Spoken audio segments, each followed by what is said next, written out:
Hey, are you ready to grow your business? You have checked out the number one resource for business leaders, entrepreneurs, startup founders, and managers. And we're going to teach you how to grow and scale your business with real actionable steps. There's no fluff in this podcast. It's just good advice. Check out this episode. If you're a first-time listener, make sure you subscribe to the podcast. And if you enjoy this episode, leave us a 5-star review. Today's episode is with Coty Back, who, I gotta say, he's one of the OG original leadership development people that I talked to back at the start of my consulting career. He's a former client. He's also just an amazing, incredible person who really has a handle on leadership development and management. I'm proud to say that he is a friend of mine. He's an awesome guy. I think you're gonna love this episode. Stay tuned. Here comes some really good advice.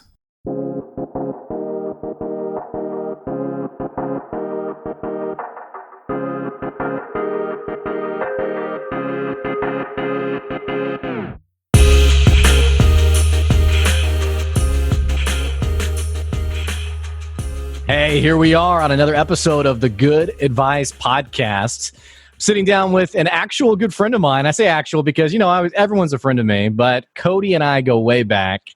Coty is an incredible leadership expert. This is a guy who legitimately, deeply cares about the development of people. He believes in unleashing the potential of people, and these aren't fluff words. Coty is someone who actually has done this for his own team. He's doing this every day, and he really believes in real practical steps to develop people, grow people, and make them more incredible people for their businesses. Coty, thank you for being here today. Blake, thanks for being here. You're very kind and generous in your words for me. I appreciate that, man. Well, I try to always be exciting and encouraging, and I don't have anyone on the show who's like, homeless or anything, so I try to always represent who someone is and what they're actually doing. So I really am excited to have you on the show.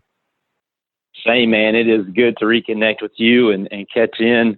I know you're on a big precipice here, about to jump into parenthood. How are you and Miss Joy doing?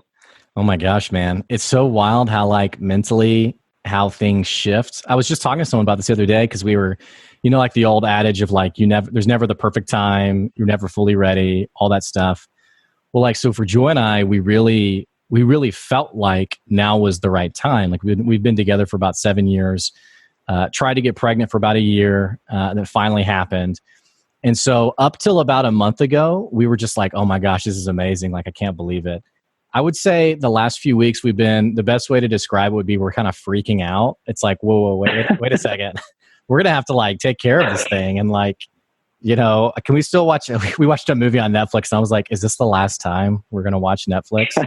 She just laughed. And so I would say the reality is definitely fully hitting right now. And I'm sure it'll even out a bit over the next couple of weeks. Yeah. Super excited for y'all. Talking about feeling inadequate, that's exactly how it was for my wife and I. 3 years ago, we had ours. Just they give you this baby, and they're like, you just have to figure it out. And there's, it's just and every baby's so different, and then everybody's giving their advice of, well, you should do this. This is what works, and I'm sure that the two of y'all will figure out exactly what works for yours and be awesome parents. Man, it's amazing, the range of advice we get, because we have some people who are they're obviously very organized and diligent. They're like, well, you have to do this and you need to do this and make sure that you put in bed at this time and yada, yada.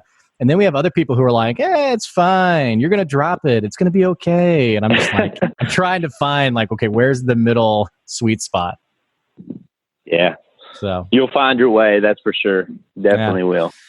Well, man, I want to dive in on you, and I have admired you for a long time. For the listeners, Coty and I worked together probably 3 or 4 years ago, and just instantly upon meeting Coty, I was like, this guy gets it. Coty, I think we were immediately swapping our favorite leadership books. Ooh, I like this one. What do you think about this one? Man, you have been such an experienced force in the leadership space for quite a while. Man, how did that come about? Have you just always been excited around the topic? Walk me through a little bit of the origination there. Yeah, great question. When I really can trace it back, I think it really goes back to like my first real tangible experience of like figuring out this leadership thing was through an organization called FFA. Used to be known as Future Farmers of America. It's now the National FFA organization, and I joined it as a freshman in high school because when I was an eighth grader, we had to pick electives, and some kids came in. They're like, "You get to weld. We get to build prom decorations." And I was like, man, let's let the sparks fly. Let's get a hold of some saws. Like, I'm in for that. And, thought it was going to be this hands-on experience, and it was. But a big part of that was also FFA, which is an organization that's really just designed around growing leaders. And got involved with it and found kind of a ability to public speak, and lots of people that coached me in that, and found out that you could serve in different positions of leadership at the chapter level, and then even on up. And, I remember running for a regional office, which is like a group of, for us in Kentucky, counties. All the counties come together, and, we were in a region, and I found out I could be an officer at the regional level. I was like, I'm going to do that. I'm going to run for office. And went and ran for office, and got elected to regional president. And I think for me, it was like, oh my gosh, like, not only can I be a leader here in my local community, but other people outside of that are seeing that. And really from there, just pursued more officer opportunities through that, went to the state level, the national level. And just through that experience of being in that organization, it really just showed me how awesome leadership is, the power that there is in being a leader and empowering other people to be leaders. It just became so real to me. And of course, dedicated a portion of my career. That's how you and I met. We were working with some FFA things, and that's really where I would say I got started. That's the beginning of it for me. So what was like the driving force here? Because it sounds like obviously a portion of you really liked FFA, like it clicked for you. But I mean, there's a lot of people out there who they're always, excited to like, so they sort of discover the next step and like the next level to try to reach for and achieve. And there's nothing wrong with achieving things, but I will say, and this really well, that everyone's motive is different in terms of why do I want that next thing? So what was it for you, even at a young age, to, I guess, be hungry and have this appetite for, I want to do that, or I'm going to try that, and I'm going to go for that? I mean, what was the driving force there? I think one was encouragement. I just had great people around me encouraging me. So teachers was one, but my parents too, of just, encouraging, hey, you're good at this. You should continue on this. I think that was a big driver. And then really, especially at the state level, feeling like I had an impact and getting to see that impact. And, it's something as simple as a conversation underneath an oak tree at our FFA camp with a student during our summer camp. It would be a 30-minute conversation. And later on down the road, I'd get a letter from that person saying, hey, you don't know how much that meant to me. And I think through that, just learning, man, there is power in this human connection, and just being able to speak life into someone and encourage someone. And I think I saw through that people are just yearning for others to take a genuine interest in them. And, that's what leaders do. They care about people. I think leadership, another word for it, is just selflessness. And when you can give yourself to others and see that they feed off of that and they want to go do the same thing, I think being encouraged to do that and then being able to see those tangible results is really what caused me to, I felt like I had been really just blessed to have the gifts to be able to connect with people in that way. And, it felt a little bit like a responsibility of, I could take a step back and look in the organization, the people that poured into me and invested in me and wanted me to be better. And it just felt a little bit selfish to say, okay, like I'm just going to use that to grow my professional career, whatever it might be. And it felt like, this organization is giving me so much. I need to do my best to step up and be willing to serve it as an officer and give back to it in some way. And that sounds really cheesy and cliche, and I get that, but that truly was. I mean, it's that old cliche, to whom much is given, much is expected. And I think I just felt that responsibility through the encouragement and being able to see the results of it. Well, there's something really sweet about, you talk about getting that letter, or I think what's really funny to me is when, like, and I'm sure you've experienced this, when someone says something like, hey, you said this to me and it totally changed my perspective, changed my life, whatever.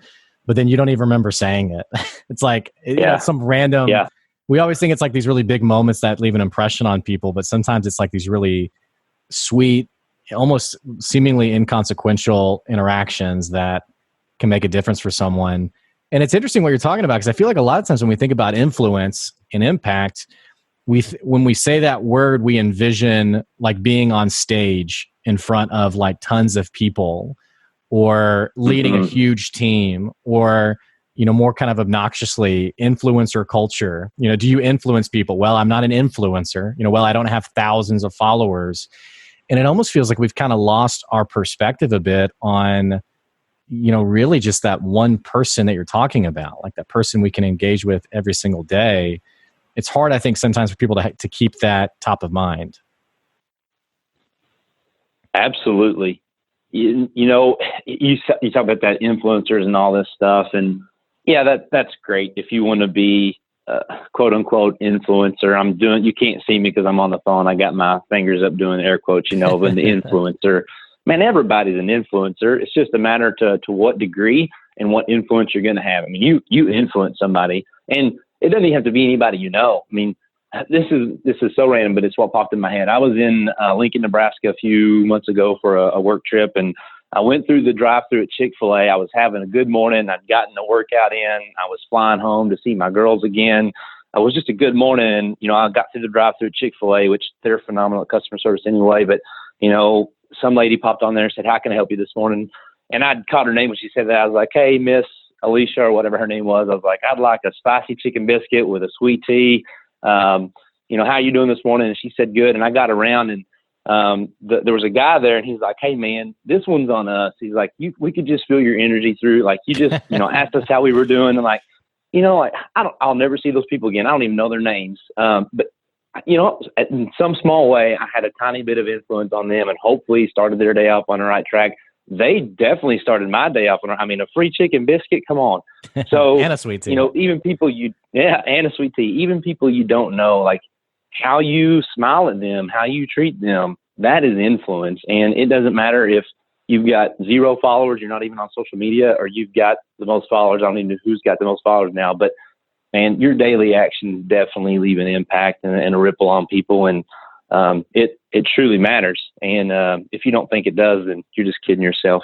And I love your definition of leadership. You call it selflessness. It feels like, man, especially in this influence game, it feels like almost a lot of leaders sort of take this parental mentality where it's not quite how do I influence this person and promote this person, but I've seen a lot of leaders, they take an approach of, now that I'm the boss, my job is to really just manage. And so I was actually just talking to a guy who was talking about his Monday meeting, and he said it's real exhausting because he has to tell everyone, he's got a team of 6 people, and in the span of an hour, he just can't get out enough of the information he needs to tell everyone what they need to be doing that week. Which I was like, why do you need to tell them what they need to do? And he's like, well, I mean, that's my job. And I was like, well, why would it be your job? I mean, didn't you hire these people because they would do what they needed? I mean, why do you need to be telling people? But I've noticed that's kind of a trend sometimes. It's, I'm the leader, I'm the manager, I'm the boss. And so now it's not necessarily selflessness. It's like, I give direction, I tell people what to do. And I don't know how sustainable that is. And also it feels like it's lacking an opportunity there for some real impact. Yeah, I totally agree with the things you're saying there. And it's sad because you see it, the people that rise up through the ranks, and it's just this, okay, now I'm in charge. And I think there's a little bit of fear in it of, okay, now everything that all my people do are a reflection of me. So I better make sure that I keep control of this and keep on this because I don't want it to look bad on me. And rather than, hey, you people, like, I've hired you, so clearly I think you know what you're doing. How can I serve you in getting done what you need to get done? Or what do you think is most important? And I just think of the people that have had the greatest impact on me as leaders. And they generally are the selfless people, the ones that said, hey, how can I help you get to where you want to go? And I just think that, the more I'm around great leaders, the more it's this selflessness. And you and I both have had the chance to talk a little bit about Donnie Smith, the former CEO at Tyson, and his ideas around servant leadership. And I just think it's critical. Like, if you want to lead people, you've got to be willing to serve them and get them there. Now, that doesn't mean that sometimes you don't create the vision and the strategy. That's true. Getting them involved is important in that. But at the end of the day, I will take the leader who is selfless and serves those that he or she leads over the selfish person that's going to do what's in their best interest, bar none. And, something you're talking about here kind of sparks an idea or thoughts around, some of this servant leadership. And you and I think, emailed a little bit about this, of just this idea of having a humble confidence about you. And I think, those leaders that are so fearful of what's going to happen to them, it's because they don't have that confidence, and they're afraid of that failure. And I think people that can have that humble confidence are really those people that have a great sense of who they are, and they know they're not any more valuable than their teammates, and their teammates aren't any more valuable than them. And because we're all equals, doesn't matter who gets the credit. Let's be the rising tide that lifts all ships and encourage one another. And you succeeding doesn't take away from me succeeding, and it's not the zero-sum game. And I think those people that have just a really great self-awareness of who they are and where that comes from are the ones that are more willing to serve, because it doesn't take away from them. Now, what do you think about like leaders, for example, who maybe they don't even realize that maybe they'd even call themselves a selfless leader, but the results aren't really happening on the team. The team isn't very happy working under that person. What's the key for someone who's maybe even listening to this episode, who they're wondering, am I that selfless person? Am I walking on in humble confidence? Like how does someone figure out and get clarity on really the kind of leader that they are, so that they know how they need to change? Baller question. It's first this idea of me, or that I've seen you talk about recently on LinkedIn, of this customers, and how if a business is going to succeed, it's got to be customer focused. And that really comes back to that service, right? And selflessness, how can you serve customers? If you're a leader, your customers are your people.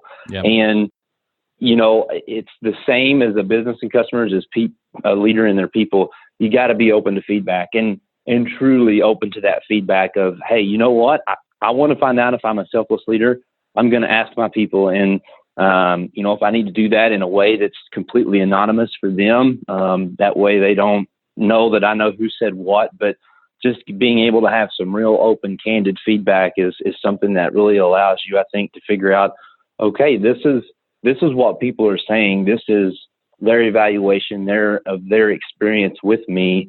And again, I think you got to look through that lens of feedback. Okay, where's this coming from? And it may not be 100% correct perspective, but it's at least a perspective. And I've heard you talk about these 360 reports, and can I get at least a view of what someone is experiencing when they're on the other side of me, so that I know how they would describe me, what they would say about me. I think if you're going to be a leader that wants to get better, you've got to be open to feedback and truly open to it, not just, okay, there's a lot of times this fake idea of, I want your guys' feedback, like give it to me, and then they get it, and then it's like, oh, that was great, but there's no change or there's no actions taken, and that's just that's all smoke and mirrors at that point. But I think if you really want to figure it out, ask your people, what's it like to be in the seat opposite of me, and take their feedback and listen to it and really be willing to learn. And the beautiful thing about that, and I've got lots of theories around leadership and stuff, and we're getting into some of these, but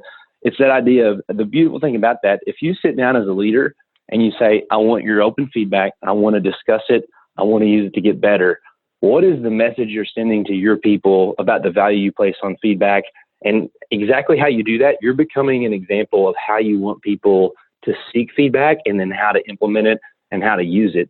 So it's all this opportunity to be an example as well for your people. Yeah, and sometimes it feels like maybe it's ego, maybe it's like insecurity. I don't know quite what it is, but it feels like there's a trend in management where everyone is encouraged to seek out feedback, except the person at the top. The person who's actually like organizing it. Like I remember a couple things I remember thinking about is I had a business one time who they were looking to do some 360s for their people, and it was going to be really expensive. And I said two things. I said, okay, well, you can just skip on this whole process entirely, and you can just flat out ask them. And I remember her saying, well, they would never tell me what they really think, which is indicative, right? But the second thing is, I said, instead of doing a 360 on everybody else, you could just get a 360 done on you. Just have people just evaluate you. And she was like, ooh, I don't think I want to do that. And I remember thinking like, okay, well, that's pretty telling. In fact, I remember even working for an organization where everyone had to do these really candid reviews for each other, and the boss was the only one who removed themselves from this whole conversation. And like, ironically, that's the person who you would think needs to be the central force of this conversation, but it doesn't always happen, I guess. Unfortunately not. And I think it comes back to this idea of homo confidence, right? I lack so much confidence in who I am that people's words can tear me down. And I'm not saying that words don't hurt, and sometimes you hear things that you don't like to hear. That's totally true. But I mean, that pain is the only way that, it is part of getting better. Okay, if I don't have the opportunity to allow people to tell me what I'm not good at, I'm never going to get better. And it's dialing up our confidence to say, you know what, like, I'm enough as a person, but the humility side of me says, but I can be better. And the only way I get better is getting that feedback. And that feedback, man, is key to being able to continuously get better. And it also goes back to, I have kind of this idea of these E's that make a really good leader. And two of those E's are the expectations and the example. And if the expectation is we're going to give feedback, then you've got to be the example of, let's do it. Like, let's tear this Band-Aid off and let's get real candid. I was listening to something by Adam Grant recently, and he was talking, I think it was Bain Capital up in Massachusetts, but man, their company is like 100% like candid feedback at every level. And they told this story of the CEO that got an email from somebody on down the chain. I don't know where it was, but it basically was like, hey, today in the meeting, it was very clear that you were not prepared. You rambled. You could have been much more succinct. This can't happen again. And that was the email from the person down the bottom to the CEO. And the CEO was just like, cool. Like, he ran it by some other people and they're like, yeah, it did seem like you rambled. And he was like, okay, like, clearly this is something I got to work on. And he took that in stride and ran with it. And when you think about an example like that, what's that going to make you want to do when you get feedback of, okay, you've given us now the example of what that looks like? Yeah, it's tough. I mean, really what we're talking about is you have to be willing to put your ego aside. And that's absolutely, that's one of the most toxic elements of bad leadership that I've seen is people who are so obsessive over their ego. And I think you've heard Donnie's story of like, and I don't know if it's a recent story of his or if he's told it long-term, but he likes to talk about whenever he took over Tyson. And, for our listeners, Tyson grew from like 8 billion in valuation to like 80 billion in valuation with him as a CEO. So this isn't like fluff stuff. We're talking like actual revenue, money, making it successful. But Donnie talked about one of his biggest issues was getting rid of boat people. And those were like the vice presidents and SVPs who once they had gotten their position and gone out and bought a boat.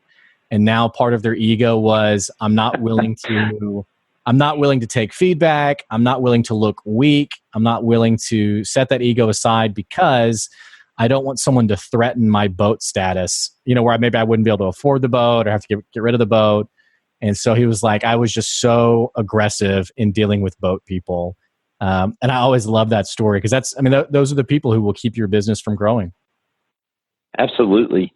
And part of these ideas around homo confidence come from some of the stuff that Donnie has talked about. I've been fortunate to be in the room with him a few times, and you can find it online too. He's got a talk that's kind of around his idea and his model of servant leadership and the idea of getting rid of the pyramid or the corporate ladder and replacing it with a peach tree, and this kind of idea of, as a peach tree, the CEO or the top leaders, they're not the peach. They're not the star of the show. They're the roots that, hey, I've got to get the things that this tree needs and my people need and provide resources and get stability and like that servant of, and then we're going to be the trunk and then the stars of our show are our people. They're the ones that get the stuff done and we exist to serve them. And a lot of my leadership philosophy kind of builds off some of the things that I've heard him talk about. But it's all spot on. And it's, that ego is so killer. I think the other two I would add to that are this idea of entitlement and envy. We get kind of start going up and we start to look at what other people have and we're envious of it of, oh man, I want that boat. I want that XYZ. And if we move on up, then all of a sudden we start to feel like, okay, I'm entitled to these things. And man, that ego, entitlement, and envy, those three E's will get in your way every single time.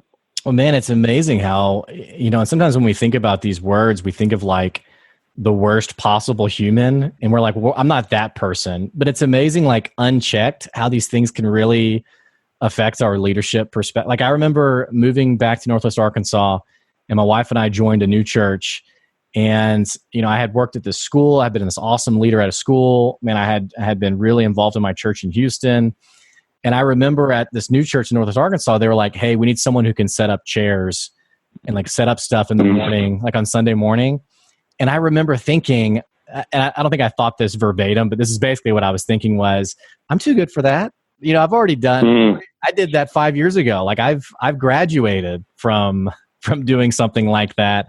And I remember feeling so guilty and thinking, okay, obviously I need to do this because, somehow I've become very entitled in a meaningless way. But it's amazing. I see leaders do the same thing. You don't have to be an awful, like megalomaniac sociopath to fall into these traps. I do think it takes a lot of reflection to make sure you're staying in line, so to speak, that you're not diverting from like your direction and your mission and your purpose. And again, I think it goes back to that, what you're saying about feedback is sometimes we have these blind spots where we're coming across a certain way and we don't even realize, I am acting out of envy or I am acting out of entitlement until someone who respects us is kind enough to say, hey, your ego is really showing here. Yeah. No.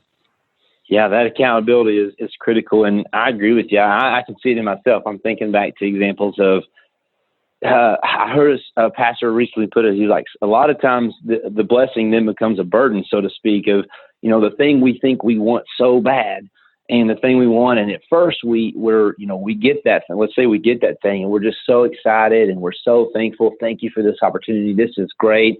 There's no entitlement. We're just, I'm just so happy to be doing it. And then as time creeps on, it's like, yeah, but I've been doing X, Y, Z in this role, and now I kind of deserve this. We start to forget how excited we were about that thing in the beginning, and it becomes this burdensome thing. And we start to see other things that, we like, or, okay, now I'm entitled to this because I've been in this position long enough, or I don't have to put chairs up now because I served in my other church and I worked my way up to, whatever. We start to just forget that the thing we really wanted and we're initially excited about, oftentimes it then leads us to then being a bit expectant. And, for me, I think about some of those officer positions that I was in. I wanted them so badly. Like I wanted to have the opportunity to serve, and they were great opportunities. Got to travel the state, got to travel the country, all those types of things. And, early on in those officer positions, I was so pumped and just, hey, fly me, on coach, whatever. I just want to go and serve. And by the end of the year, you're just like, okay, I've almost got status. I don't want to have to sit in the back of the plane. It's just like, okay, why? Well, you think you're too good to sit in the back of the plane now that you've got some experience? And none of those things are bad inherently, just somewhat examples of, the thing we want is great, but oftentimes if we don't reflect, as you said, and get that feedback, we can start to let it become something that makes us feel entitled because we've done it. Well, and what's wild about this, and man, I always try to help people understand that this isn't like, we're not talking fluff here. We're not talking about like, this is feel good leadership. We're talking about like what's very practical, right? And so like, I even remember there was one time at a previous company, we were doing some work with a customer and we were handing out some copies for the people in the room and we didn't have enough. And so I turned to the person who's working for me and I said, hey, go get me 5 more copies of this. Well, it took like 35 minutes. I was like, what is going on?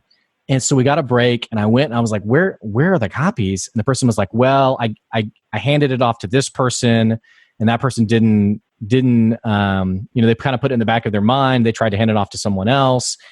And I was like, well, why didn't you just make them? And this person was like, well, that's not really what I do anymore. Like I kind of do this now. And I remember thinking like, this is so silly. Like just from like a customer speed, experience perspective, how, again, even like the slightest, in the slightest way, we can give into our ego and be entitled to the point where now the customer, and even talking about like a really extreme example, I've heard business owners say things like, well, if they don't like it, if the customer doesn't like it, they can go somewhere else because they feel challenged in their ego. And I'm like, well, they will go somewhere else. That's right. That's what's going to happen. But it's amazing how that can actually play out and how much slower it makes your business. It does. And I think the other piece of that too, Blake, is then it impacts your culture.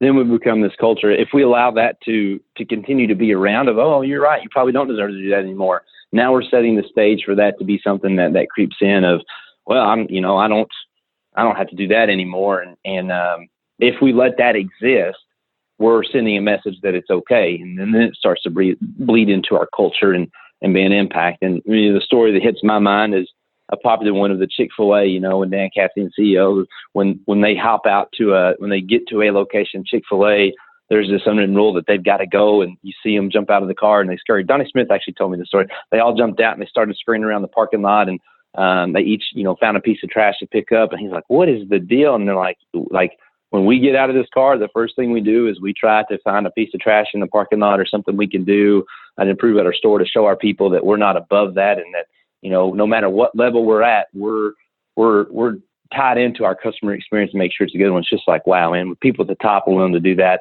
Again, it comes back to that example, and then that bleeds into your culture.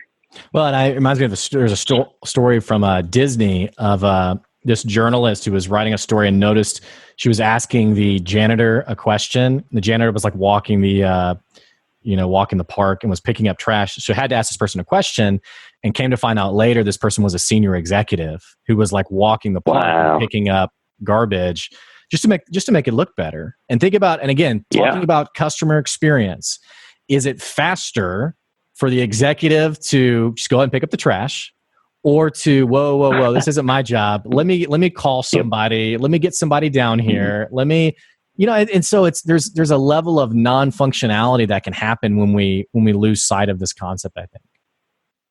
That's exactly right.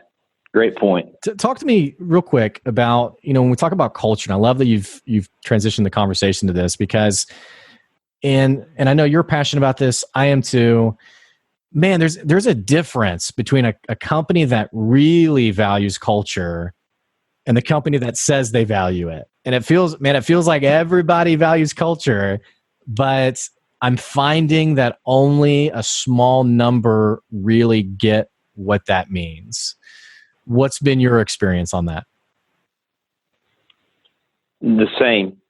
There's a lot of people. I think it's because it's one of those buzzwords, and it's big in leadership right now. And there's people that talk about it, and it's that's great. It's one thing to talk about it, but it's another thing to truly care about it and to cultivate it and want it to get better and to see it. And it takes a long time. That's my other experience is, to change a culture, unless you're at the very top, it takes a long time to change that and to get implemented things. And, even like Donnie Smith, there's a time period of getting rid of those boat people. Like, it's not necessarily just going to happen overnight. Like, culture takes time to build. And I think because of that, a lot of people think, okay, we're going to change the culture, and they come in excited about it. But that's the long game. That's not a short game. Building culture and developing it, it's a long game. And because success doesn't necessarily happen overnight with it, I think a lot of times they get defeated in it, but they keep the cheerleading part of it. Oh yeah, we do that. We care about culture, but the action that takes that long-term change, it just falls away because it's difficult. It's something that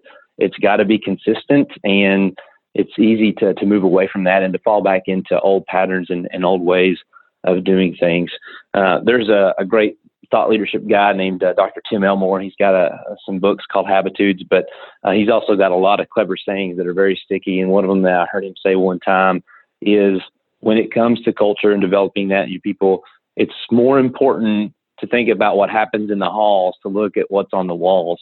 And I know you and I, we've talked about this, as these companies that they come up with these values and these great statements of purpose, and they get it printed up and they put it up on the walls, and it's just great. But a lot of times it's just lip service, and it doesn't actually make its way into the halls. And that's sad. If we don't ever really take those things, if we let them be decoration rather than move into implementation, there's going to be repercussions throughout the business. Yeah, there are no diet pills for culture. That's right. I think people, it's like, oh, I bought the ping pong table, I'm good. The pizza party, right? Yeah, we paid for the pizza party, and we're good now, right? And I don't know. It's like going to the gym. I mean, you have to decide how dedicated and committed. Since we're talking about Chick-fil-A, an operator just shared with me a story about how my pleasure came about, and how the way the story goes is Dan Cathy, not Dan Cathy, Truett, or maybe it was Dan Truett. Cathy. I can't remember if it's Truett or Dan. I can't remember which one. I guess it was Truett. One of the Cathys. Yeah, one of them. But so when this saying's coming around, it was like the entire leadership team, all the operators, and Mr. Cathy said, "Hey, I want my pleasure to be something that is core to our stores." So a year goes by, and a year later, no one is doing it. No one is saying it. And so Mr. Cathy has to come back and say, no, this is important. We have to really make this happen and make this part of our culture.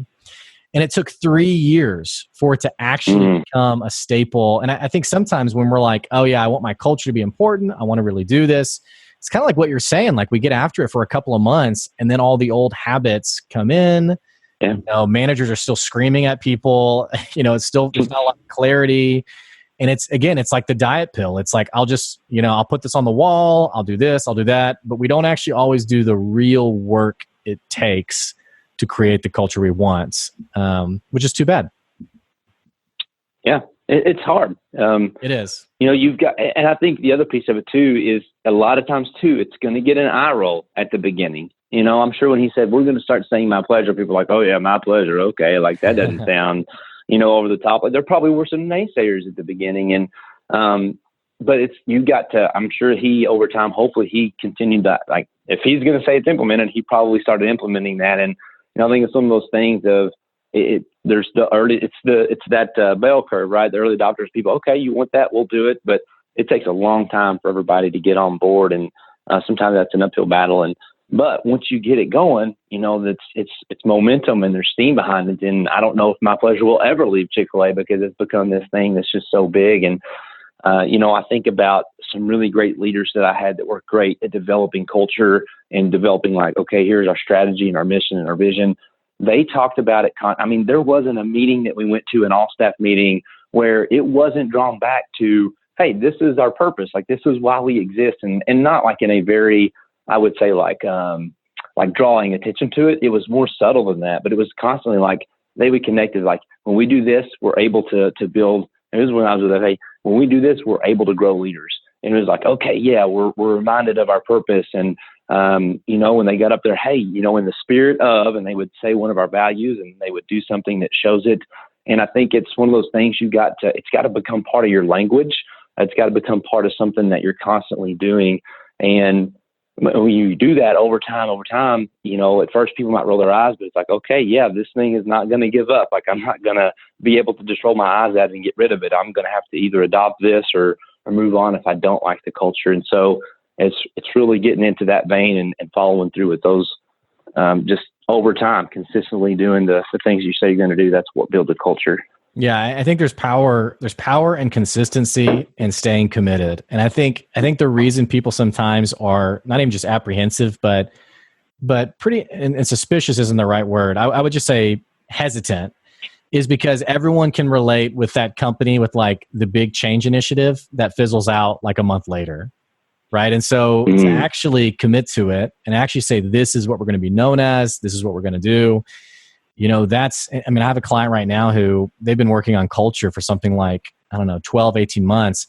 And she was like, man, it feels like we're just always working on this. And I was like, exactly. Yeah. That is what you've signed up for. It's like, you can't have the beach body without going to the gym, working it out, making it happen. It just won't happen on its own. You have to decide what the culture is going to be. So it's good stuff. Yeah. So I agree with all that. It's over time. And I'm pulling up some notes here from a conference I went to. Was actually Dr. Tim Elmore and Growing Leaders. That's their name. But, he broke down some things that every culture has. And this applies to like cultures just in like the world. Like if you were to travel to Africa and visit a tribe, there's a culture there. And really the things that drive what a culture has, shared values. So, hey, we as a people, we value these things. And as a company, that's true too, right? We need to have our company values. These are the things we say important. We all agree with them. That's the expectation, is that we live them out. Then the next piece is shared customs. So operating procedures, policies, how we're going to act, how we're going to treat each other, behaviors that we're going to have. We've got to share in those customs of how we go about things. And again, we're all on board. We share that.